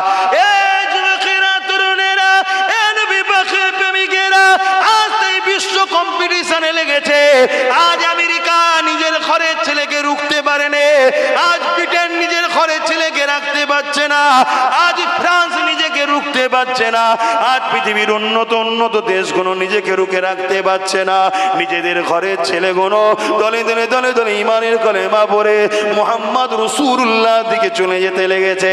তাই দুনিয়াদারি করে যারা খায়, যারা দোকানদারি করে খায়, যারা নিজের ঠিকা বাজাবার জন্য জনগণকে বোকা বানিয়ে জনগণের মাথায় ক্যাটাল রেখে খায়, তারা তো ভাবতে লেগেছে সব খদ্দের যদি চলে যায় আমাদের তো দোকানদারি বন্ধ হয়ে যাবে। তাই কখনো তারা নবীর শানে ফিল্ম করে, কখনো নবীর শানে মিথ্যা বাইট দেয়, কখনো নবীর শানে মিথ্যা প্রচার করে। এটা আজকে নতুন নয়, আবু জেহেলের সময় তো ছিল। কিন্তু মনে রাখবে, নবী এমন একটা খুশবু, যত লড়াবেন তত খুশবু ছড়াবে, যত খুশবু ছড়বে তত নবীর দিওয়ানা বাড়তে থাকবে। আরো জোরে বলুন সুবহান। আজকে সেম জিনিসটা আমাদের এখানেও হয়েছে। পেরেশান, সব পেরেশান যে কি হবে, কি হবে, ঠেকাবো কি করে। ঠেকাতে গেলে হয়, সত্য জিনিসকে কখনো রুখে রাখা বলুন যায় না। জুলুম করবে আর ইনসাফ থেকে মানুষকে দূরে রাখার চেষ্টা করবে, হবে মানুষ ইনসাফের জন্য ছুটবে। জুলুম বন্ধ করো, অত্যাচার বন্ধ করো, তাহলে দেখবে মানুষ চুপ থাকবে। ঠিক তো নাকি? আরেকটুখানি বলে যায়, আবু জেহেল ঠিক এইরকম করেছিল। আমার নবী পাকের নানা রকম মিথ্যা প্রচার করেছিল। আজও যেমন মিডিয়া খুললে একদল দাজ্জাল মিডিয়া দেখা যায় আমার নবীর বিরুদ্ধে মিথ্যা প্রচার করে না, করে না? আওয়াজ দিয়ে বলুন, করে না, করে না? আবু জেহেল মিডিয়া ফিট করেছিল। আবু জেহেলের মিডিয়া কে ছিল? পাড়ার মোড়ে মোড়ে একটা করে লোক দাঁড় করিয়ে দিয়েছে। তারা যত মানুষ আসে মক্কায়, ও কাজের মেলা হতো, তার নেতৃত্ব আবু জেহেল দিত। সবাইকে ধরে ধরে বলতো মোহাম্মদের কাছে যাবে না, মোহাম্মদ জাদুঘর, মোহাম্মদ পাগল, নউজুবিল্লাহ। কেন? কেন আবু জেহেলের লোক সব পালাচ্ছে নবীর দিকে। এক কথা বুঝছেন না, বোঝেন না? আবু জেহেল তো মিথ্যা কাজ করে, মস্তানি করে, গুন্ডাগিরি করে, জুলুম করে, থাকে কেউ? সত্যর দিকে পালাচ্ছে। তাই আবু জেহেল দেখলো কি করতে হবে, মিথ্যা প্রচার করো, যাতে মিথ্যাতে লোক আর না যায়। কিন্তু উল্টো হয়ে গেছে। যার কানেই বলে মোহাম্মদ জাদুকর, মোহাম্মদ অমুক মহম্মদ, সেই বলে একবার চ দেখি না, একবার চ দেখি না।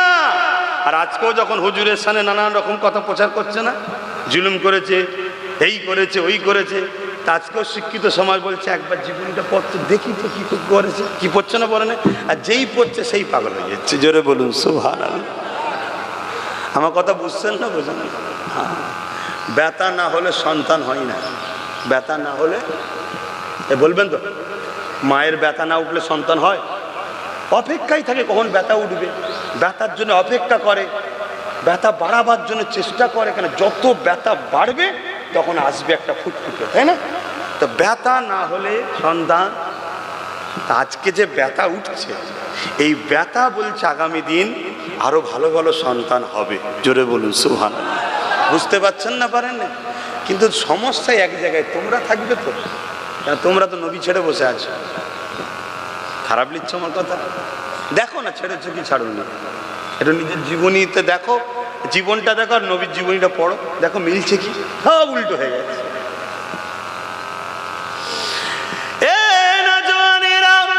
আবু জেহেল মোড়ে মোড়ে লোক দাঁড় করিয়ে দিয়েছে, সবাইকে বুঝাতে লেগেছে মোহাম্মদের কাছে যেও না, মোহাম্মদের কাছে যেও না। আজও অনেক জায়গায় হয়, আপনার এলাকায় হয় কি যাই না, বাড়ি বাড়ি বাড়ি বাড়ি গিয়ে বলে জলসা তো জোর করে করেই নিচ্ছে, জলসায় কেউ যাবি না বলে অনেক জায়গায়। আল্লাহ নবী, নূর নবী, দয়ার নবীর কাছে যার কানে শোনে মোহাম্মদের গায়ে যেও না, সেই বলে একবার তো কমসে কম যেয়ে দেখে। আর আমার নবী পাকের কাছে যখনই আসে, নবী তাদেরকে ইনসাফের কথা শোনায়, ইনসানিয়াতের কথা শোনায়, মানবতার কথা শোনায়, মানব বন্ধনের কথা শোনায়, প্রেমের কথা শোনায়, ভালোবাসার কথা শোনায়, একটা উত্তম ভালো আখলাকের মানুষ গড়ার কথা শোনায়। তখনই তারা বলে মুহাম্মদ তিনি তো সত্য কথা বলে। তাই তারা দলে দলে আমার নবীর খাদেম শিষ্য হয়ে যায়। চালাতে চালাতে কোনো দিক দিয়ে আমার নবীকে দমাতে যখন পারে না, আবু জেহেল একটা চিঠি লিখলো। ওই চিঠিটা কার কাছে দিয়েছে জানেন? তৎকালীন সময় হাবিব ইয়ামানি বলে একটা লোক ছিল, যার বাড়ি ছিল ইয়ামিনে, নাম ছিল হাবিব। সে এমন করে পৃথিবী বিখ্যাত জাদুকর ছিল। জাদুকর বোঝেন? মুসা আলাইহিস সালামের জবানায় জাদু হয়েছিল। ফেরাউন জাদুকর নিয়ে এসেছিল এক পাল, আর মুসা নবী গিয়েছিল, জাদুকররা দড়ি ছেড়েছিল, আর সব জনগণ কি দেখছে? দড়িগুলো সাপ হয়ে গেছে। আর মুসা নবী কি ছেড়েছিল? লাঠি। লাঠিটা কি হয়েছিল? সাপ হয়ে, যে সব ওই জাদুঘরের সাপকে খাচ্ছে, তাই তো নাকি? এই জাদু আর মোজেজার মধ্যে পার্থক্য কি? তারাও দড়ি ছেড়েছে, সাপ হয়েছে, আর মুসা নবী লাঠি ছেড়েছে, সাপ হয়েছে। আপনি বলছেন এটা মোজেজা, ওটা জাদু। তার মানে কি? জাদু আর মোজেজার মধ্যে কি পার্থক্য শোনেন। জাদু হলো লোকের চোখে ধোকা দেওয়া। যখনই দড়ি ছেড়েছে, জাদুকর দেখছে কোনো সব দড়ি, লোক দেখছে সাপ। আর মোজেজা হচ্ছে কি? অরিজিনাল রূপ পরিবর্তন করে পারফেক্ট একটা সাপ তৈরি হয়েছিল। জোরে বলুন সুবহানাল্লাহ।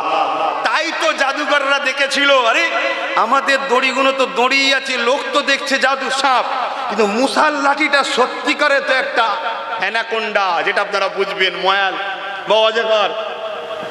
তখন তারা বুঝেছিল জাদুকর না, জাদুকর হলে লাঠি থাকতো, দেখতাম সাপ, ঠিক না? পথে পরিবর্তন যখন সত্যি হয়েছে, তার মানে ইনি নবী। এটা জাদু না, এটা মোজেজা। মোজেজা নবীদেরকে দেওয়া হয় যাতে করে দেখে সামনেওয়ালা মানুষ আজিজ হয়, অ্যাট্রাকশন হয়। অ্যাট্রাকশন হলে নবীর কাছে আসবে, নবী তাকে সৃষ্টিকর্তার রাস্তা দেখাবে। জোরে বলুন সুবহানাল্লাহ। তাই মুসা নবীর লাঠি ছাড়া দেখে, ওই সাপ হয়ে যাওয়া দেখে সমস্ত জাদুঘররা ফেরাউনের দরবারে কলমা পড়েছিল। মুসা নবীর দিন ইসলামের মধ্যে ঢুকেছিল। জোরে বলুন সুবহানাল্লাহ। মুসা নবীর দিনের নাম কি? এটা মাথায় রাখবেন, ইসলাম। কেন আমাদেরকে ঘাবড়ে দেয়, অনেকে বলে 1400 বছর বয়স ইসলামের। না, পৃথিবীতে প্রথম মানুষ এসেছিল, ইসলাম অনুযায়ী জীবন কাটিয়েছিল। তিনার নাম হলো বাপ আদম। কি নাম? বাপ আদম। তিনি এসেছিলেন আমার হিন্দুস্তানে, আমার দেশ, আমার ভারতবর্ষ। আমরা খুব গর্বিত, কিন্তু এ দেশ আমাদের বাপের দেশ। জোরে বলুন সুবহানাল্লাহ। আমাদের বাপ বলতে পৃথিবীর প্রথম মানুষ, মুসলিম হোক আর অমুসলিম হোক, সবার বাবা যিনি, সবার আব্বা যিনি, প্রথম বাসার প্রথম ইনসান, প্রথম মানুষ সৃষ্টিকর্তা জমিনে পাঠাচ্ছে, তিনি হিন্দুস্তানে এসেছিলেন। যিনার পায়ের ছাপ এখনো আমার হিন্দুস্তানে আছে। দেশ ভাগ হয়ে শ্রীলঙ্কা হয়ে গেছে, তো কি হয়েছে? সবটাই তো আমার দেশ ভারতবর্ষ। কথা বোঝা আসছে না? নয়, দেশ ভাগ হয়ে এদিক ওদিক চলে গেছে, তো কি হয়েছে? সবটাই আমাদের, আমার ভারতবর্ষ। ঠিক না বেঠিক? অতএব সেই জায়গাতে সারে জাহাं से अच्छा हिंदुस्तान हमारा क्यों ना ये अच्छा है, जन्नत के साथ हिंदुस्तान की डायरेक्ट कनेक्शन है। बोलिए सुभान अल्लाह। जन्नत থেকে প্রথম মানুষ যিনি এসেছে, ডাইরেক্ট হিন্দুস্তানে এসেছে। অতএব হিন্দুস্তান জান্নাতের সঙ্গে কানেকশন। জোরে বলুন সুবহান আল্লাহ। আর আমাদের প্রথম মা হাওয়া আলাইহিস সালাম, গুগলকে সিএস করবেন, গুগলও বলবে, গুগলও বলবে প্রথম বাসার প্রথম মানুষ আদম, আর প্রথম মহিলা মা হাওয়া। তিনি এসেছিলেন জাজিরাতুল আরব, আমার নবীর দেশে। জোরে বলুন সুবহানাল্লাহ। আমরা বাপের দেশের মানুষ। আমরা সবাই এই সূত্রে, বাপ আদমের সূত্রে, মুসলিম, হিন্দু, দলিত, আদিবাসী, সাঁওতাল, বাগদি, খ্রিস্টান, মতুয়া, শিখ, যত মানুষ আছি আমরা সবাই ভাই ভাই, ভাই বোন, মা বাবা, আমাদের সবার রেস্তা এই সূত্রে আমরা সবাই এক পরিবারের সন্তান। কিন্তু দুঃখের বিষয়, আজ আমরা মনে করি নিজেরটাই শ্রেষ্ঠ বলে এই জেদাজেদি করতে গিয়ে আমাদের মধ্যে বিভ্রান্তি তৈরি হয়। তুমি তোমারটার ওপরে থাকো, যার ভালো লাগবে তোমারটাকে নেবে, যার যেটা ভালো লাগবে তার সেটা নেবে। জবাব তুমি আমি না নিয়ে আল্লাহর হাতে ছেড়ে দাও। যিনি সৃষ্টিকর্তা তিনি জবাব নেবে, তোমার থেকেও নেবে, আমার থেকেও নেবে, সবার থেকে নেবে। আলহামদুলিল্লাহ, এই মিল আমাদের রাখতে হবে। আল্লাহ কবুল করে, বলো আল্লাহুম্মা আমিন। না হয় কি হবে বলেন তো? আমার দেশটা আরো টুকরো টুকরো হয়ে যাবে, অন্য কিছু নাই, দেশটা টুকরো টুকরো হয়ে যাবে। আপনি বলছেন কি করে হতে পারে? হ্যাঁ রে বাবা, কেউ ছেড়ে দিবার নয়, কেউ ছেড়ে দিবেন নাকি? কেউ বানে ভেসে আসেনি। হ্যাঁ, এইটা একটা দড়ি যদি দুদিক দিয়ে ধরে টানাটানি হয়, কি হবে? ছিঁড়ে যাবে, ঠিক না বেঠিক? কিন্তু স্বাভাবিক, ছিঁড়লে দুটুকরো হয়ে গেল, তা ছোট হলো না বড় হলো? মিলে জুলে থাকতে হবে। আল্লাহ আমাদেরকে সেই বুদ্ধি দেন, বলুন আমিন। আসেন আমার নবী পাকের কথাটা বলছিলাম, এই কথাটা বলে দোয়া করব। হাবিবি আমানিকে চিঠি করল আবু জেহেল, এ হাবিবি আমানি, তুমি তো পৃথিবীর একটা নামী জাদুকর মুহাম্মদ, যে কিনা আমাদের সব শেষ করে দিল, সব লোক মুহাম্মাদের দিকে চলে যাচ্ছে, তার জাদুর কাছে আমরা পরাজিত হতে লেগেছি।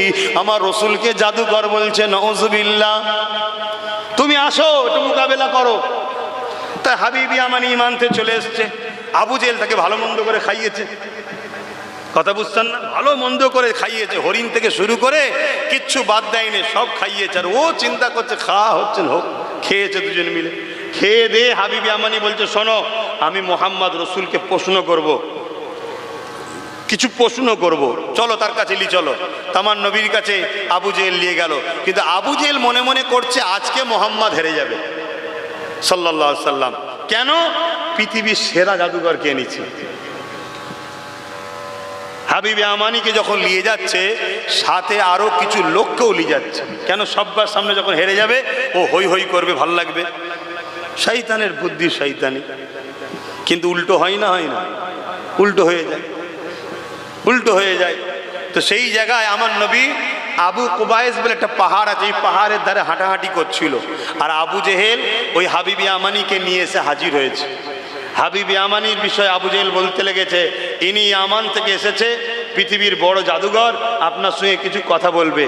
আল্লাহ নবী বড় নরম লেহেজায়, আমার নবীর কথা ছিল বড় নরম কথা, বলুন আপনি কি বলবেন। হাবিবি আমানি সে আমার নবীকে প্রশ্ন করছে, কি আপনি নবী দাবি করেছেন?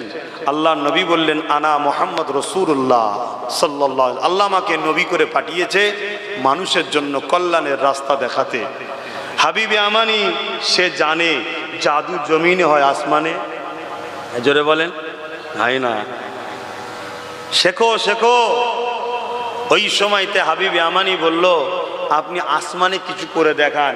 আল্লাহ নবী আসমানের দিকে মুখটা তুললেন, 14 চাঁদ, পূর্ণিমার চাঁদ যেটা গোল। শোনো যুবক, কার পিছনে ছুটছো, কোথায় বসছো, কি করছো, আর কাকে ছেড়ে দিচ্ছ? কাকে ছেড়ে দিচ্ছ? রসুলকে ধরো, সর্বক্ষেত্রে ধরো। তোমার জন্য সর্বক্ষেত্রের মডেল হলো মোহাম্মদ রসুল। লাকাদ কানা লাকুম ফি রাসূলিল্লাহি উসওয়াতুন হাসানা, সবথেকে উত্তম মডেল। সংসার জীবনে মডেল রসুলকে বানাও, কারবার জীবনে মডেল রসুলকে বানাও, প্রতিবেশীর জীবনে রসুলকে বানাও, অন্য ধর্মের সঙ্গে কিরকম মহব্বত রাখবে মডেল রসুলকে বানাও। সর্বক্ষেত্রে রাষ্ট্র জীবন, রাজনীতির জীবন, এডুকেশন জীবন, পরিবার জীবন, অর্থনীতি জীবন, ধর্ম জীবন, সব জীবনে মডেল একমাত্র রসুল হবে, তবেই তো তুমি কামিয়াবি হবে। হাবিব আমানি যখন প্রশ্ন করেছে যে আসমানে কিছু দেখাও, আল্লাহ নবী আসমানের দিকে মুখ তুলে দেখছে 14 চাঁদ, পূর্ণিমার চাঁদ। আল্লাহ নবী বলছে, হাবিবে আমানি, এই চাঁদটা দুটুকরো করে দেবো। বুঝতে পারছেন?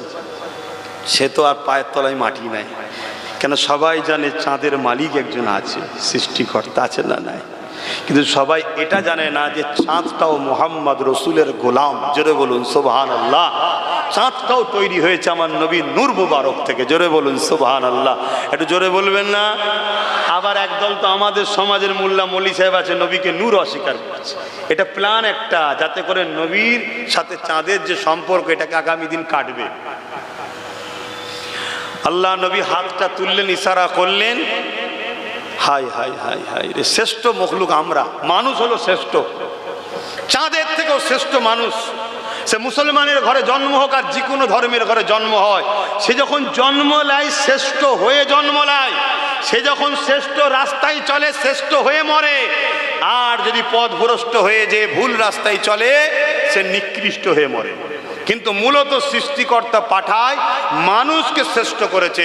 সূর্যের থেকেও শ্রেষ্ঠ মানুষ, চাঁদের থেকেও শ্রেষ্ঠ মানুষ, পাহাড়ের থেকেও শ্রেষ্ঠ মানুষ, সাগরের থেকেও শ্রেষ্ঠ মানুষ, জীব জন্তু পশু পাখি সবার থেকে শ্রেষ্ঠ মানুষ, হাত্তাকে আল্লাহর ফেরেশতার থেকেও শ্রেষ্ঠ মানুষ। জোরে বলুন সুবহানাল্লাহ। কিন্তু দুঃখের বিষয়, আমরা মানুষ এখন সব থেকে বেশি নিকৃষ্ট কাজ করে ফেলছি। আল্লাহ আমাদেরকে হেদায়েত করেন, বলুন আমিন। তো ভাইরা আমার, আজকে আমি তুমি তো রাসূলুল্লাহর পক্ষে কথা বলতে পারি না, নবীর পক্ষে কথা বললে যদি জেল হয়ে যায়, নবীর পক্ষে কথা বললে যদি মারে, নবীর পক্ষে কথা বললে যদি এই হয়, কেন নবীর পক্ষে না থাকলে মরণ হবে না? ওখানেও তো মরণ হবে। নবীর পক্ষে মরো না, মরার আগে জান্নাত দেখতে পাবে। জোরে বলুন সুবহানাল্লাহ। কিন্তু চাঁদকে দেখে শিক্ষা লাও, সে নিজেকে নবীর জন্য দুটুকরো করে দিয়েছে। জোরে বলুন সুবহানাল্লাহ। কারণ নবী ইশারা করেছে, চাঁদ যদি দুটুকরো না হয় নবীর শান আজমত ছোট হবে। তাই চাঁদ বলতে লেগেছে, আমার যত কষ্টই হোক, আমার আকা ও মৌলা মুহাম্মদ রাসূলুল্লাহর জন্য আমি নিজেকে দুটুকরো করে দিলাম। এ বিশ্ব জেনে রেখো, কিয়ামত পর্যন্ত আমার চর্চা হতে থাকবে, কারণ আমি গোলামির প্রমাণ দিলাম। জোরে বলুন সুবহানাল্লাহ, আরো জোরে বলুন সুবহানাল্লাহ। তাই তুমি আমি যদি রাসূলুল্লাহর গোলাম হতে পারি, দুনিয়ায় হাজারো নেতা আসবে, হাজারো লোক আসবে, হাজারো পীর সাহেব পীরজাদা মুফতি মৌলানা এসেছে চলে গেছে, লোক ভুলে গেছে। যারা নবীর গোলাম হয়ে মরেছে, দুনিয়া আজও তাদেরকে স্মরণ রেখেছে। জোরে বলুন সুবহানাল্লাহ। হতভাগা আকবরের কাছে কেউ যায় না, আকবরের খোঁজ কেউ নেয় না, আকবরের জন্য কেউ দোয়া চায় না, আকবরের কত সমাধি কেউ দেখতে যায় না। কিন্তু মুজাদ্দেদে আলপেসানির কাছে কোটি কোটি লোক আজও যাচ্ছে, কারণ আকবর ছিল শয়তানের গোলাম, আর মুজাদ্দেদ আলপেসানি ছিল মুহাম্মদ রাসূলুল্লাহর গোলাম। জোরে বলুন সুবহানাল্লাহ। খুব ভালো করে মনে রাখবেন, ফুরফুরা শরীফের মুফতি আজম মেজো হুজুর পীর কেবলাকে আপনারা দেখেছেন, বয়সটা হয়েছিল 108 বছর, বয়স হতে পারে 108 বছর। আমার কাছে লোক যা ভিড় না করে, মুফতি আজমের কাছে লোক বেশি ভিড় করে, বেশি ভিড় করত। কেন? নবীর গোলামদের বয়স বাড়লে দামও বাড়ে। জোরে বলুন সুবহানাল্লাহ। পৃথিবীতে একটা জায়গা যেখানে গোলামি করার জন্য লোক কাঁদে, যেখানে গোলাম হলে দাম বাড়ে, গোলামের বয়সের দাম বাড়ে, বাকি সব জায়গায় দাম কমে যায়। নেতা বুড়ো হলে তোর দলেরই জনরা বলে বুড়োদেরকে রিজাইন দেওয়া দরকার। নেতার বয়স হয়ে গেলে আস্তে আস্তে লোক দল ছেড়ে অন্যদিকে চলে যায়। নায়ক নায়িকার বয়স হয়ে গেলে, বুড়ো হয়ে গেলে ফ্যান ফলোয়ার কমে যায়, খেলোয়াড় বুড়ো হয়ে গেলে টিম থেকে বাদ পড়ে যায়। সব জায়গাতে পুরাতন হলে, বয়স হলে দাম কমে যায়, দাম কমে যায়, দাম কমে যায়। হাতটা কি বাপ মার বয়স হলে তাকে নিয়ে সেলিব্রিটি বিয়ে বাড়িতে যেতে চায় না ছেলেরা, কিন্তু আমার রাসূলুল্লাহর গোলাম যত পুরাতন হয়, যত বয়স বাড়ে, তার দাম তত বাড়ে। জোরে বলুন সুবহানাল্লাহ। আজ ফুরফুরা শরীফে চলে যাও, আমার মুরব্বী চাচারা রয়েছে, তাদের বয়স বেড়েছে, তাদের কাছে লোক যে সম্মানে যায়, আমার কাছে সেই সম্মানে যায় না। কেন? ওই গোলামটার বয়স বেড়েছে, এই গোলামের বয়স যখন বাড়েনি। বয়স নবীর গোলামদের বাড়লে দামও বাড়ে। জোরে বলুন সুবহানাল্লাহ। তাই নিজেকে নবীর গোলাম বানাও। দেখো চাঁদের আলোচনা আজও হচ্ছে, কেন? চাঁদ নিজেকে রসুলের গোলামের পরিচয় দিয়েছে। জোরে বলুন সুবহানাল্লাহ। আর একটা খুশির খবর শোনাই, যখন চাঁদটা দুটুকরো হচ্ছিল, আমার ভারতবর্ষের কেরলের রাজা চিরামান, রাজা চিরামান, সে অন্য ধর্মের ছিল, সে ওই রাতে ফাঁকে বসেছিল, চাঁদ দুটুকরো হচ্ছে দেখে বড় ঘাবড়ে গেছে। শুধু সামান্য দুটুকরো হয়েছে তা নয়, পুরো ইমাতা থেকে উমাতা পুরো দুটুকরো হয়েছে। এক ফালি পাহাড়ের এই পাদদেশে, আর এক ফালি পাহাড়ের ওই মাথায়। কিছু সময় ছিল তা নয়, বহুক্ষণ মধ্য রাত পর্যন্ত ছিল। চেরামান রাজা দেখে ঘাবড়ে গিয়েছিল, কিন্তু এই তারিখটাকে নোট করে রেখেছে। পরে রাতের মধ্য কেটে যাবার পর চাঁদ আবার জুড়ে যায়, কিন্তু এই দিনটাকে হিসাব রেখেছে। হজরতে মালিক যখন কেরলে আসে আমার ভারতবর্ষে, তখন হজরতে মালিককে কেরলের রাজা চিরামান জিজ্ঞাসা করে, আরে তোমরা তো আসমানি কিতাবের খোঁজ রাখো, বলতে পারো চাঁদটা অমুক তারিখে কেন দুটুকরো হয়েছিল? হজরতে মালিক হুজুর বললেন, আরে রাজা মশাই, এটা তো আমার নূর নবীর হাতের ইশারাতে চাঁদ দুটুকরো হয়েছিল। বিস্তারিত অকিয়া শুনিয়েছিল। চেরামান রাজা বলে উঠলো, তিনাকে পাবো কোথায়? হজরতে মালিক বললেন, তিনি মক্কায় রয়েছে।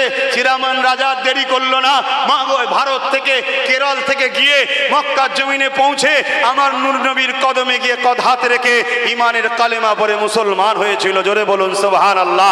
এ যুবক শোনো, এই চাঁদ টুকরো হয়ে যাওয়ার নিদর্শন চীনের বুকেতে একটা জায়গায় ঘর করা আছে, সেখানকার মানুষ দেখেছিল, সেই তারিখ আজও খোদাই করে লিখে রেখেছে। এই চাঁদ দুটুকরোর বিষয় নাসা থেকে যখন চাঁদে গিয়েছিল, তারা এসেও বলেছিল চাঁদ একবার যেন দুটুকরো হয়েছে, সেখানে জোড়া লেগেছে। আরে বিজ্ঞানী নাসা শোনো, একবার দুটুকরো হয়েছিল ঠিকই কিন্তু এটা আমেনা লালের ইশারাতে হয়েছিল। জোরে বলুন সুবহানাল্লাহ, আরো জোরে বলুন সুবহানাল্লাহ। আমার নূর নবীর ইশারায় চাঁদ দুটুকরো হয়, আমার নূর নবীর ইশারায় সূর্য যখন ডুবে যাচ্ছিল আমার নবী ইশারা করেছে, চাঁদ সূর্য আবার পুনরায় ফিরে এসেছে। মাওলা আলী নামাজ আদায় করেছে। জানেন না জানেন না?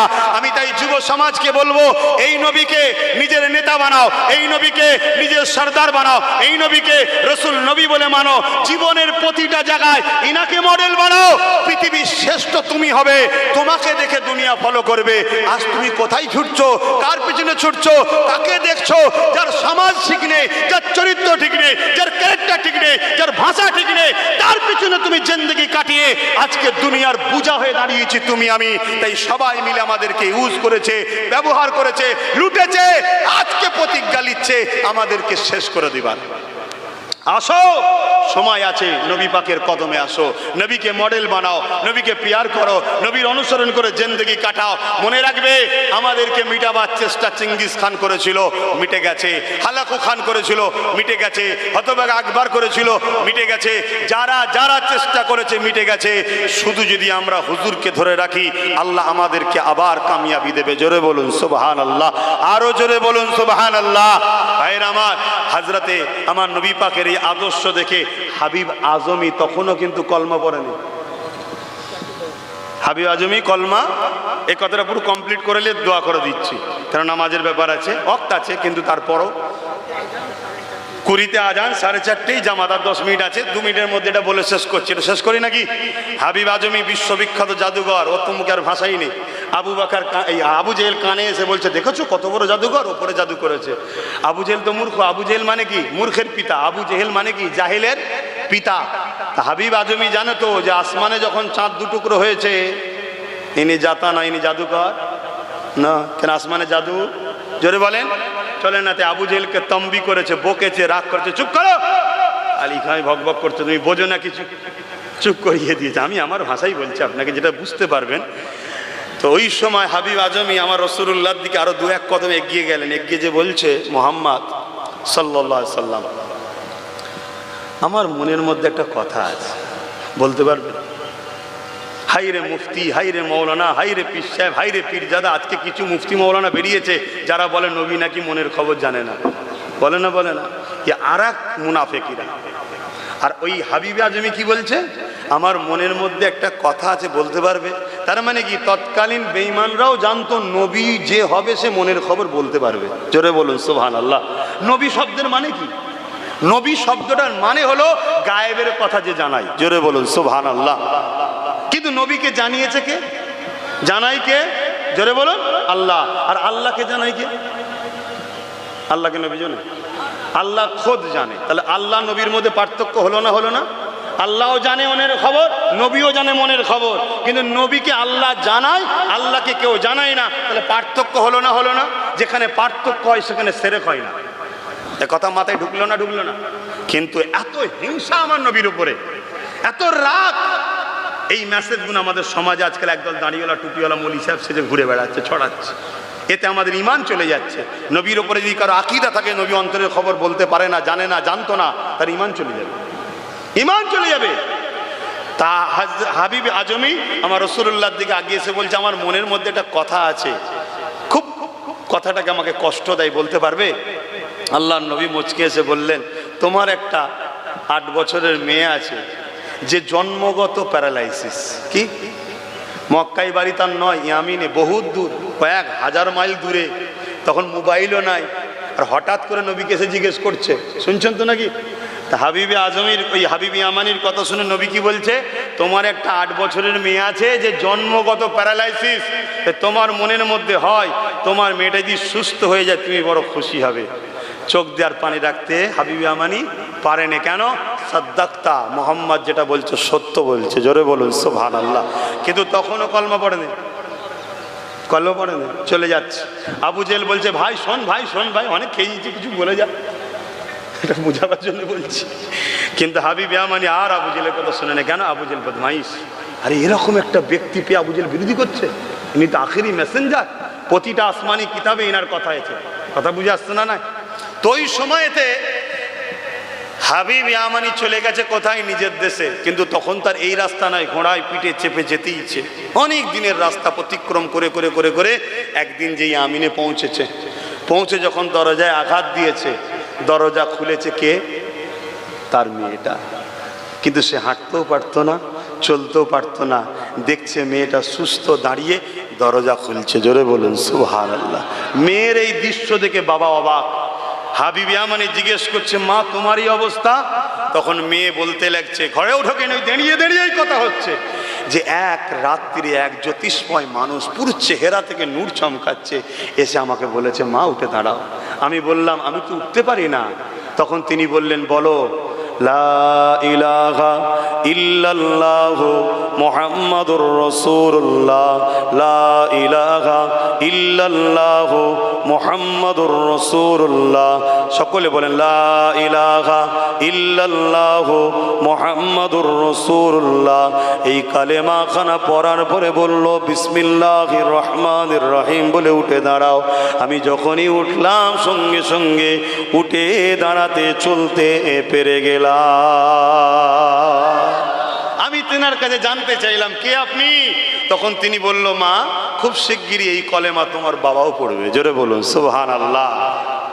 তখন এই কথা শুনে হাবিব ইয়ামানি জিজ্ঞেস করছে, তেনাকে দেখেছো তো কবে? হ্যাঁ তেনাকে আমি দেখেছি, তিনি এসেছে এবং ঘুম ভেঙেছে। ঘুম ভাঙার পরও দেখতে লেগেছি, তিনার চেহারা থেকে নূর চমকাচ্ছে। ভুরু দুটো জুড়া ছিল, চুলগুলো বড় বড় বাবড়ি ছিল। এমন করে নবী পাকের যে হুলিয়া একটার পর একটা তার মেয়ে বলছে, আর হাবিব ইয়ামানি দেখে এসেছে কয়েকদিন আগে, মিলাচ্ছে, হুবাহুব মিলছে, হুবাহুব মিলছে, হুবাহুব মিলছে। ঘরে না প্রবেশ করে ওই ঘোড়ার পিঠে উঠেছে, সোজা মক্কায় এসে কলেমা পড়ে নবীর উম্মত মুসলমান হয়েছে। জোরে বলুন সুবহানাল্লাহ। এভাবে পৃথিবীতে ইসলাম ছড়িয়েছে। আমার নবীর আখলাক আদর্শ হাজারো দিক দিয়ে নবীকে ট্রাই করা হয়েছে। দলে দলে মানুষ নবীর কদমে এসে কুরবান হয়েছে। হাই রে নবীর উম্মত, আজ আমরা সহজে মসজিদ পেয়েছি, সহজে মাদ্রাসা পেয়েছি, সহজে আজান পেয়েছি, কোরআন পেয়েছি।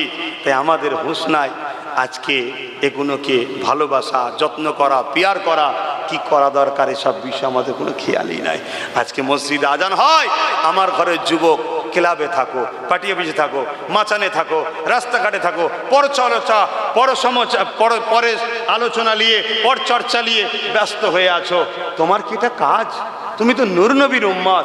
আজান হয়েছে, তুমি আসবে, আল্লাহকে সেজদা দেবে, রুকু দেবে, বাইরে আবার বেরোবে, অসির ফিল আর জমিনে ছড়িয়ে পড়বে হালাল রুজির তালাশে। ফট করে নয়, চিটিংবাজি করে নয়, ঝেড়ে নয়, মেরে নয়, কেটে নয়, গরিবের ঘরের টাকা কনসেশন করে নয়। আজকে এটাও তো চলছে, কিছু হারাম করে মুসলমানদের মধ্যে বেরিয়েছে না বেরোয়নি? ঘরে এসেছে গরিবের 80,000 ও হারাম করে 20,000 ঝেড়ে দিয়েছে। এরা মুসলমান আছে না নাই আমি অমুসলিমদের বলবো না, তার বিষয় আমার বলার দরকার। ধর্মসভা ইসলামে ইলিয়া হারাম, আর এই হারাম করগুলোকে যারা সাপোর্ট করবে তারাও জাহান্নামে যাবে। শুনে রেখে দাও, শুধু হাকা হারাম খোঁজ যাবে তা নয়, ওই হারাম খোঁজ যতদিন থাকবে ততদিন গরিবের হক মারা হবে। তুমি জানার পরও তাকে আবার সাপোর্ট করো কেন? যে গরিবদের দুশ্মন তার থেকে মুখ ফিরিয়ে নিতে হবে, এর নাম ইসলাম। কিন্তু আজকে ইসলামের কথা বললে তো আবার জলসাই বাধা হবে। সবাইকে নিয়ে আসো, আব্বাস সিদ্দিকীকে নিয়ে এলে হবে না। আমার নামে যা থানাতে ইনফরমেশন হয়েছে, পুরো ভারতের পশ্চিমবাংলা সব থানা মনে হয় আমায় চিনে গেছে এই জলসা করা কি কেন্দ্র করে। কথা বুঝে আসছে না? নাই যেই দুজন দাওয়াত করতে যায়, গ্রামের এক অংশ দাওয়াত করতে যায়, আর একজন এরাও মুসলমানদের মধ্যে মুনাফেক আছে না নাই, ওই যারা সব খেয়ে বেড়ায় হারাম খোর 2 নম্বর, তারা টুক করে যে থানায় যে বলে উনি এলে সমস্যা হবে, উনার জলসাটা একটু বন্ধ করে দাও। তখন প্রশাসন বলে কে রে, দেখি দেখে আব্বাস সিদ্দিকী চিনছে না চেনে নেন, অতএব যত চালাবি তত আমারই ভালো হবে, অসুবিধে কিছু নেই, চলি যা। কিন্তু এটা তোমায় মানতে হবে তো, হারাম হারাম। গরিবের পয়সা লুটবে কেন? গরিবের পয়সা ঝাড়বে কেন? এই জায়গায় বলবো পরিবর্তন হও। আর মনে রেখে দিও, তোমার সমাজে তুমি আমি হালুয়া রুটি খাচ্ছি, আর তোমার গ্রামে 2-10টা গরিব রাত্রিরে না খেয়ে ঘুমোচ্ছে। এই শীতকালে গরিবের বাচ্চা শীতের কাপড় না পেয়ে মায়ের কোলে ঠকঠক করে কাঁপছে আর কাঁদছে, ঘুমোচ্ছে। এর বদদুয়া কিন্তু পুরো সমাজ পাবে। এই যে বিমার টিমার হয় না, ভাইরাস টাইরাস, কেন? সব গরিবদের অভিশাপ। গরিবদের অভিশাপ। আমার আব্বা জানদের বলি, নামাজ যেমন আল্লাহর হুকুম, গ্রামে কোনো গরিব যদি ক্ষুধার্ত থাকে তাকে খাওয়াতে হবে, এটাও আল্লাহর হুকুম। এবং শুনে রেখে দেন, আমার নবীর কাছে এক ইহুদি এসে বলল, মুহাম্মদ সাল্লাল্লাহু আলাইহি ওয়াসাল্লাম, ইসলামের সব থেকে ভালো কাজ কোনটা? আল্লাহর নবী বললেন, ক্ষুধার্তকে খানা খাওয়ানো। ক্ষুধার্ত সে মুসলিম হোক আর অমুসলিম হোক, যদি কেউ ক্ষুধার্ত থাকে তাকে খানা খাওয়াতে হবে, এটা ইসলামের সব থেকে ভালো কাজ। নামাজের কথা নবী বলেনি, কারণ নামাজ ব্যক্তি জীবনের আমল, আর ক্ষুধার্তকে খানা খাওয়ালে সমাজের হাজারো ক্ষুধার্ত মানুষের পেটে ভাত যাবে। বলুন সুবহানাল্লাহ। সে যদি অমুসলিমও হয়, যদি ক্ষুধার্ত থাকে তাকে খানা খাওয়াও, ইসলামের সব থেকে ভালো কাজ এটা। তো যাক, সময়ের দিকে খেয়াল করে আর বলতে পারছি না, গুটি কতক কথা এলোমেলো ভাবে বললাম। কি গো, কষ্ট পেলেন নাকি? কেউ কষ্ট পেয়েছেন? আচ্ছা, কষ্ট পাওয়ার তো কোনো প্রশ্নই নাই। কষ্ট পেতে যদি পারে তারাই পাবে, যারা গরিবের রক্ত শোষণ করে তারা পেতে পারে। আর যারা গরিবের রক্ত শোষণ করে তাদের সঙ্গে বন্ধুত্ব করলে আমাকেও জাহান্নামে যেতে হবে। অতএব বাপ দুনিয়া সব কিছু ছাড়তে রাজি, জাহান্নামে যেতে রাজি নয়। কেন? সামান্য কিছুক্ষণ স্ত্রীর সঙ্গে সময় দেন তো রান্নার কাজে। স্ত্রী যখন রান্না করে সাথ দেন? কি গো চাচারা, চাচি যখন রান্না কাজ করে একটু পেঁয়াজ আলু কেটে দিবা, লাড়িয়ে দেন? এটা নবীর সুন্নাত, মনে রাখবেন। নবী পাক তেনার আহালিয়ারা যখন রান্না বান্না করতেন, তিনি হাতের কাজে সহযোগিতা করতেন, এতে প্রেম পয়দা হবে। এই আদর্শ নবী শিখিয়ে দিয়ে গেছে। জোরে বলুন সুবহানাল্লাহ। কথা বুঝে আসছে? ওই আগুনের কাছে যখন যান কত কষ্ট হয়। জাহান্নামের আগুনকে 70,000 বার ধোয়ার পরে দুনিয়ায় 1 ফোঁটা মাত্র দিয়েছে, তা থেকে এই আগুন। তাহলে জাহান্নাম কত কঠিন বুঝতে পারছেন? আগুনের কালারটাই হবে কালো। অতএব ওই জাহান্নামে যেতে রাজি নয়। আল্লাহ আমাকে হিদায়েত করেন, আমাদের হিদায়েত করেন। আসুন সালাম দেবো ইয়া নবী সালাম।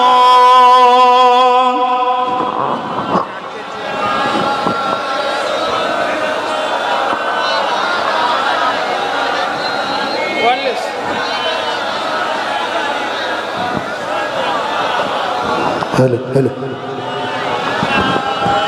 এটা ধর। অনেকে মধ্যে ঘাবড়ে যেতে পারে যে 4:30 জামাত হবে, কি হবে না হবে। 4:54 পর্যন্ত আসরের ওয়াক্ত রয়েছে। কটা? 4:54। ঘাবড়াবেন না, এলিয়ে মতনৈক্য করবেন না। কথা বুঝে আসছে? এই মসজিদ, এই মাদ্রাসা যে তৈরি করতে হয়, পূর্ব ভারতের মানুষকে শিখিয়েছে আমার বেটা যান জবানার মুজাদ্দেদ দাদা হুজুর শিখিয়েছে। তার আগে ছিল না। এই হাতে গোনা ওই কলিকাতার আলিয়ার মতো একটা দুটো ছিল, পুরো সমাজকে শিখিয়েছে আমার বেটা যান মুজাদ্দেদ দাদা হুজুর। অতএব 4:54 পর্যন্ত ওয়াক্ত রয়েছে, ঘাবড়াবার কিছু নাই। দোয়া হবে, তারপরে আপনারা নামাজ আদায় করবেন। আমি মুসাফির হালে আছি, আমার জন্য দূরে কাত, আমি নামাজ আদায় করে আপনাদের দোয়া নিয়ে আল্লাহর হাওয়ালায় যাব। কথা বুঝে আসছে? অনেক দূর থেকে এসেছি, কিছু কথা বলে গেলাম, একটু দোয়াও চাইব, দোয়া নেব। ইয়া নবী সালাম, ইয়া রাসূল, ইয়া হাবিব সালাম।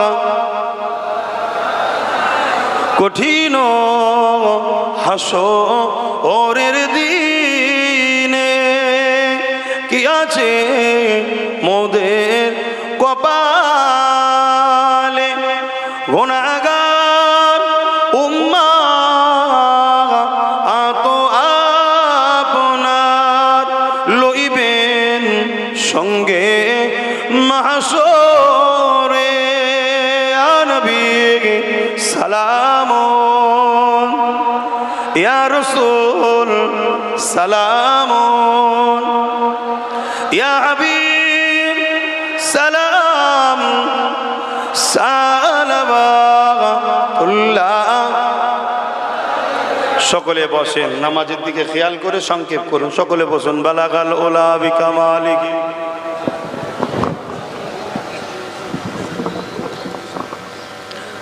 বাপ জানেরা, আমরা দরুদ পড়ি বসে, সালাম দিই দাঁড়িয়ে। এটা প্রশ্ন আছে না নাই?